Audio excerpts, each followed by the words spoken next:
Vous avez ici deux personnages importants. Vous avez Gédémus, Fernandel, et la Mamèche, la vieille, qui habite dans le village d'Aubignan, les deux derniers habitants du village, les derniers habitants du village. Alors, Gédémus était un remouleur. Il aiguisait les couteaux et les ciseaux, et il se déplaçait de village en village avec sa carriole pour aiguiser les couteaux. Et il avait un chien qui l'aidait à tirer la carriole. Le chien était dressé pour ça, il tirait devant la carriole. Et le chien meurt, et alors il remplace le chien par une femme.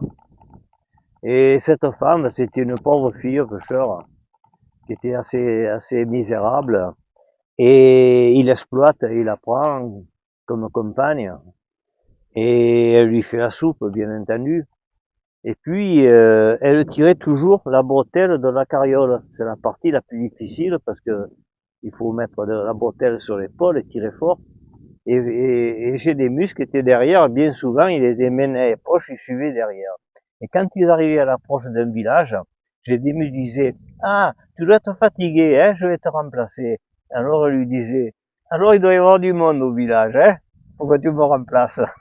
Voilà, voilà l'histoire. Ça, c'est dans le film Regain. Voilà. Et c'est Fernandel qui a tourné le rôle de Gédémus, qui était le remouleur. Et la Mamèche, c'était la vieille italienne qu'on appelle Zia, Zia, ça veut dire tante en italien. C'était une vieille italienne qui était émigrée et qui était arrivée un peu par hasard, qui était arrivée dans le village d'Aubignan. Et dans ce village d'Aubignan, c'était des paysans très pauvres. La terre était inculte, difficile à cultiver, puisque vous savez qu'en Provence, il y avait beaucoup d'amandiers, il y avait des oliviers, il y avait des pois chiches, mais il n'y avait pas de grande culture. Et dans ce village, j'ai creusé un puits. Et dans ce puits, quand on trouve un certain profondeur, on trouve des roches et puis on trouve du safre. Le safre, c'est du sable. Et à ce moment-là, il faut murer le puits parce que ça risque de s'effondrer si on continue à creuser plus bas jusqu'à trouver les roches bleues qui sont pas loin de l'eau. Il faut murer le puits. Et dans le village d'Aubignan, ils veulent pas murer le puits, ils disent que c'est trop frais, trop compliqué. Et la Mamèche, jeune mariée avec son mari, ils arrivaient d'Italie, c'était des pauvres gens qui étaient venus émigrer en France pour avoir du travail. Ils se louaient à tout faire. C'était des gens qui acceptaient le travail même dur. Et le mari de la Mamèche, il dit c'est dommage, on allait trouver la veine, on n'était pas loin, on aurait pu continuer. Et il descend et ça s'effondre et il est enterré au fond du puits. Et les gens du village ne vont même pas le chercher, ils l'ont laissé au fond. C'est pour ça que cette vieille italienne était très très en colère parce qu'elle disait comment c'est mon mari qui est mort pour vous chercher l'eau pour la soupe et vous l'avez laissé au fond du puits. Et donc cette pauvre femme, jeune mariée à l'époque, toute belle, toute fraîche, son mari vient de mourir, elle se loue aux paysans pour pas grand chose, pour travailler dans les terres. Et elle est très pauvre, bien entendu, et elle est enceinte, et elle attend son bébé alors qu'elle est veuve.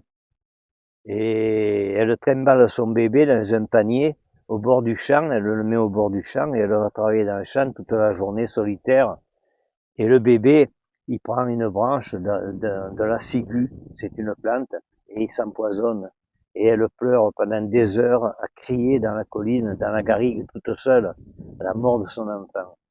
Alors ça, dans les films Le Pagnol, on vous le racontera pas, parce que c'est Monsieur Pagnol s'est servi de tous les écrits de Jean Giono pour faire les films. Alors Regain, il n'a même pas changé le titre. Monsieur Junot a écrit le livre en 1930 et Regain a été tourné par Pagnol en 37. Vous avez Angèle, Monsieur Junot a écrit Un de Beaumugne en 1929 et Monsieur Junot a fait le film en 1934. La fille du puisatier, pareil, c'est aussi du Junot. vous avez la fille du puisatier, etc. C'est toujours du journaux. Alors moi, je parle beaucoup de journaux, autant que du pagnol, parce que les deux, pour moi, ils sont inséparables.